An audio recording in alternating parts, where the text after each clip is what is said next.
అక్కడ అయితే ప్రమాదం జరిగింది. ఇప్పటికే 17 మంది చనిపోయారు. అయితే అధికారంలో ఏ పార్టీ ఉన్నా సరే ఇలాంటి ఘటనలు అయితే ప్రతిసారి చోటు చేసుకుంటూనే ఉన్నాయి. ఎక్కడో ఒక దగ్గర అగ్ని ప్రమాదాలు, ఎస్పెషల్లీ హైదరాబాద్ నగరంలో అయితే మనం చాలా చూస్తున్నాం, వింటున్నాం. ఇలాంటి సమయాలలో సహాయక చర్యలు వస్తున్నారు, చేస్తున్నారు. అలాగే ప్రభుత్వాల నుండి ఎక్స్‌గ్రేషియా ప్రకటిస్తున్నారు. కానీ మళ్ళీ పునరావృతం కాకుండా ఎలాంటి చర్యలు తీసుకుంటే బాగుంటుంది? అధికారులు ఇస్తున్నటువంటి హామీలు కూడా నీటి మూటలు అనే విమర్శలు వ్యక్తం అవుతున్నాయి ప్రజల నుండి. మీరేమంటారు? ఇప్పుడు ఇక్కడ మనము పూర్తిగా అబ్జర్వ్ చేయాల్సినటువంటి విషయము, ఈ రాష్ట్రంలో ఎక్కడ ఏం జరిగినా కానీ ఒకవేళ రోడ్డు మీద వచ్చి ఎవరైనా పుస్తలతాడు దింపుకొని పోయినా, ఆమె రోడ్డు మీద వచ్చిన ఆమె తప్పు కాదు, ఆ ఎత్తుకొని పోయిన దొంగదే, ఆ రెండింటిని కూడా ప్రభుత్వం బాధ్యతగానే వర్ణిస్తారు. ఇక్కడ మనం అట్లనే చేయాలి. అదే దేశవ్యాప్తంగా ఏం జరిగినా కేంద్రంలో ఉన్నటువంటి పార్టీ లేదా అక్కడ ఉన్నటువంటి పార్టీని వర్ణించేటువంటి పరిస్థితులు ఖచ్చితంగా కనబడతా ఉన్నాయి. ఇక్కడ మేము ఏమంటున్నాము, జరిగిన 17 మంది చనిపోయారు, చనిపోయింది అంతా మన అందరికీ తెలుసు. జరిగినటువంటి సంఘటన పట్ల అంత దిగ్భ్రాంతి చెందుతున్నాము. అందరం కూడా అన్ని రాజకీయ పార్టీలే అనుకున్నాము, ప్రభుత్వమే అనుకున్నాం. నిజంగా కూడా బాధపడుతుంది, దాంట్లో సందేహం లేదు. కానీ ఇక్కడ శాశ్వతమైనటువంటి పరిష్కారం ఎక్కడ వెతుకుతున్నాం? సరే, జరిగింది. ఆ పాత నగరము 150, 125 ఏళ్ళకు ఉన్నటువంటి ప్రభుత్వం వేరు. ఇప్పుడు కొత్తగా తయారవుతున్నటువంటి కాలనీలు, కొత్తగా తయారవుతున్నటువంటి అపార్ట్మెంట్స్, కొత్తగా అవుతున్న వాటిలో దాంట్లో ఎంత స్థాయిలో మీరు పూర్తి స్థాయిలో చేయగలుగుతున్నారు? సేఫ్టీ డిపార్ట్మెంట్ కానీ, ఫైర్ సేఫ్టీ కానీ, జిహెచ్ఎంసీ ఇస్తున్నటువంటి పర్మిషన్లు కానీ డివియేషన్ లేకుండా ఎక్కడండి ఇవాళ మీరు చూడండి, తెలంగాణ రాష్ట్ర జనాభా మొత్తం 4 కోట్లు ఉంటే 1 కోటి జనాభా హైదరాబాద్లోనే ఉంటుంది. ఇంత పెద్ద జనాభా ఉన్నటువంటి రాష్ట్రంలో ఇలా ఇంత పెద్ద జనాభా ఉన్నటువంటి సిటీలో ఉన్నటువంటి పరిస్థితులు మనకు తెలుసు. ఒక కారు పక్కన ఒక కారుకి ఏమైనా ప్రమాదం జరిగితే ఆ సెల్లార్లో ఉన్న 10 కార్లు కాలిపోతుంటాయి. ఏదైనా చిన్న ప్రమాదం జరిగితే సెల్లార్ మొత్తం, అలాగే ఒక ఇంట్లో ఏమైనా జరిగితే పక్కింట్లో ఆటోమేటిక్ తెలియకుండానే జరిగిపోతా ఉంది. దీనికి గల కారణాలు ఏంటి అంటే ప్రభుత్వ వైఫల్యమే. ప్రభుత్వం కఠినమైనటువంటి నిర్ణయాలు తీసుకొని పక్షాన, అది ఎవరైనా సరే, ఏ పార్టీ అయినా సరే, ఏ వ్యక్తి అయినా సరే, ఎవరైనా సరే, ప్రభుత్వం చాలా కఠినంగా నిర్ణయాలు తీసుకున్నప్పుడు అందరూ ఖచ్చితంగా ఫాలో అవుతారు. దాంట్లో ఏమాత్రం సందేహం లేదు. గతంలో ఒకసారి హెల్మెట్ పెట్టుకోవాలంటే అది ఎవరైనా పెట్టుకున్నారు. హెల్మెట్ పెట్టుకోకుండా ఫైన్ అన్నప్పుడు సైలెంట్ గా ఎవరైనా హెల్మెట్ పెట్టుకున్నారు కదా. అలాగే సేఫ్టీకి సంబంధించినటువంటి అంశంలా ప్రభుత్వ నిబంధనలు చాలా బలంగా ఉంటే ప్రభుత్వ అధికారులు ఏ మాత్రము నిర్మోహమాటంగా ప్రభుత్వ అధికారులు ఇలా స్ట్రిక్ట్ ఆర్డర్స్ ఖచ్చితంగా ఫాలో అయితే ఇలాంటి సంఘటనలు జరగవు. అది జరగడానికి మనం జరిగినాం సరే. ఇలా హైదరాబాద్ పరిస్థితి వేరు అనుకుందాము, లేదా సికింద్రాబాద్ పరిస్థితి వేరు అనుకుందాం. ఇలా హైదరాబాద్ సికింద్రాబాద్ కాదు, అనేక కొత్త ప్రాంతాలు అంతా అభివృద్ధి చెందుతున్నాయి కదా. ఆ ప్రాంతాల పరిస్థితి ఏముంది?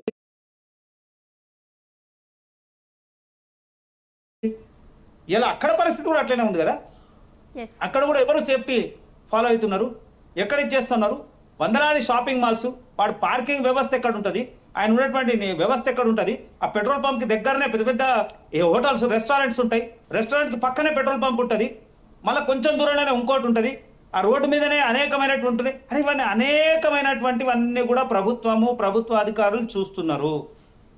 అయితే ఎప్పుడైతే ప్రభుత్వం చాలా విషయాల్లో స్ట్రిక్ట్ గా ఉంటుందో, ఏవైతే నామ్స్ ఉన్నాయో నామ్స్ పాటించడమో, ప్రణాళికలు చేయడమో అప్పుడు చేస్తేనే ఇలాంటి సంఘటన జరగకుండా అవకాశం ఉంటుంది. అన్నిటికన్నా ముఖ్యమైనటువంటి అన్నిటికీ చాలా ఇంపార్టెంట్ విషయం ఏంటంటే అవగాహన జరగాలండి. ప్రజల్లో ప్రతి అంశం మీద అవగాహన ఉండాలి. గ్యాస్ విషయంలో ఏం సేఫ్టీ తీసుకోవాలో చెప్పగలగాలి.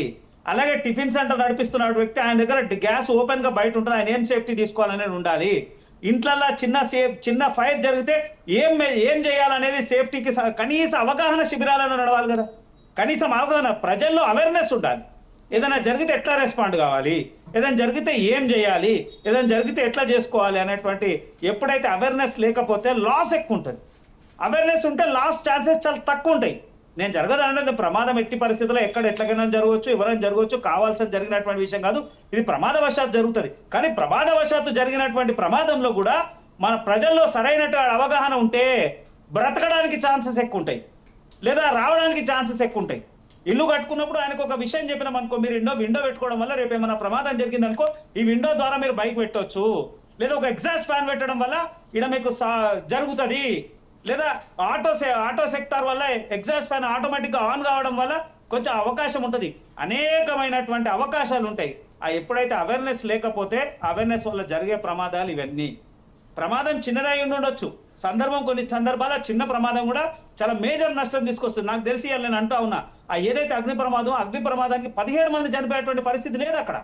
కారణం ఏమైపోయిందంటే వాళ్ళకి శ్వాస తీసుకోవడానికి ఆప్షన్ ఉంది, అక్కడ శ్వాస తీసుకోవడానికి పరిస్థితి లేదు. మొత్తం క్లోజెడ్ అయిపోయింది. అక్కడ ఎక్కడ కూడా పోయేటువంటి పరిస్థితి లేదు. లేనప్పుడే కదా ప్రమాదాల పరిస్థితి ఎక్కువైంది. ఆ ఏదైతే ప్రాణాలు పోవడానికి అవకాశం ఎక్కువైపోయింది. ప్రాణాలు పోవడానికి సంఖ్య కూడా పెరిగింది. కారణం అంటే ఈ ప్రభుత్వం వైఫల్యము. ప్రభుత్వం ఖచ్చితంగా ప్రతి అంశం మీద అవేర్నెస్ తీసుకోవాల్సినటువంటి బాధ్యత ప్రభుత్వం మీద ఉంది.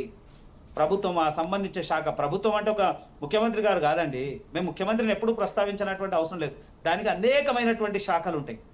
ఇవాళ నేను జిహెచ్ఎంసీకి సంబంధించిన ఒక కార్యాలయానికి పోతే అక్కడ సంబంధించి ఒక శాఖకు సంబంధించినటువంటి పనిముట్లంతా వృధాగా పడి ఉన్నాయి. ఏంది వృధాగా పడి ఉన్నాయి అంటే ప్రభుత్వము దీని మీద సరైనటువంటి అవగాహన లేకపోవడం వల్ల. అంటే ప్రభుత్వం ఇచ్చేటువంటి పథకాల్లో కూడా సరైన అవగాహన లేనప్పుడు ఆ పథకాన్ని కూడా సద్వినియోగపరచుకునేటువంటి అవకాశం కూడా ప్రజల్లో ఉండదు. అందుకోసము అన్నిటికన్నా ముందు అవేర్నెస్ అవసరము.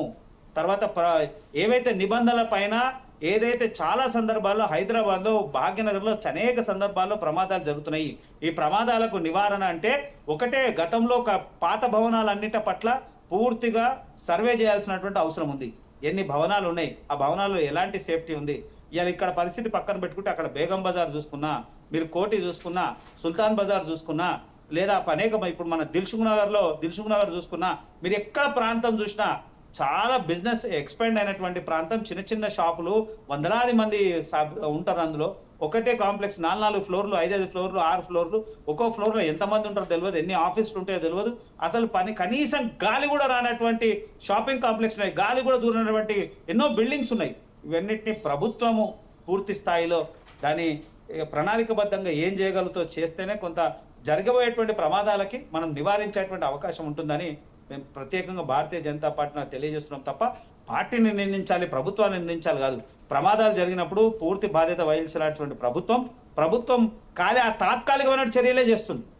అది ఏ ప్రభుత్వం అయినా సరే, గతంలో చూసుకున్నా ఇప్పుడు చూసుకున్నా ఏమైపోతుందంటే తాత్కాలికమైన చర్యలు జరిగినప్పుడు యుద్ధ ప్రాతిపదిన కార్యక్రమాలు చేయడము, అక్కడ మెడికల్ ఏర్పాటు చేయడము, లేదా అంబులెన్స్ సర్వీసులు, ఆ సర్వీసులు, ఈ సర్వీసులు, తర్వాత బాధితులకు 2 లక్షలు లేదా 5 లక్షలు ఏదో ఇస్తా ఉన్నాము, నష్టపరిహారం ఇస్తా ఉన్నాము. అది కాదు కదా. నెక్స్ట్ జరగకుండా తీసుకోవాల్సినటువంటి స్టెప్స్ తీసుకోకుండా తాత్కాలికంగా మాత్రమే ప్రభుత్వం కదులుతుంది తప్ప శాశ్వతమైనటువంటి ప్రణాళికతోని ప్రభుత్వం పోతే భవిష్యత్తులో ఎలాంటి ప్రమాదాలు జరగవు. రైట్, గోవర్ధన్ గారు మీరు చెప్పండి. ఇందాక సంధ్యారెడ్డి గారు ఒక మాట అన్నారు,